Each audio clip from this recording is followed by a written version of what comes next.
इकरा अलबख्शबानी कासिम। मैं अव्वल जमात में पढ़ती हूँ। एक मुर्गी के 4 चूजे थे, छोटे छोटे उजले उजले। मुर्गी एक दिन चारों चूजों को लेकर बाहर निकली।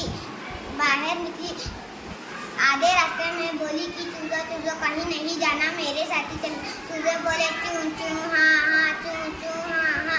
इतना बोलकर आगे चलने लगे। आगे एक बड़ा पाइप पड़ा मिला। चारों चूजों में से एक चूजा बड़ा नटखट था। वो पाइप के पास जाके सोचने लगा कि इसमें क्या होगा। उसके अंदर काला रंग लगा सो था। वो पाइप के अंदर चले गया। दूसरी सांस से निकला तो सर से लेकर पैर तक के काला हो गया।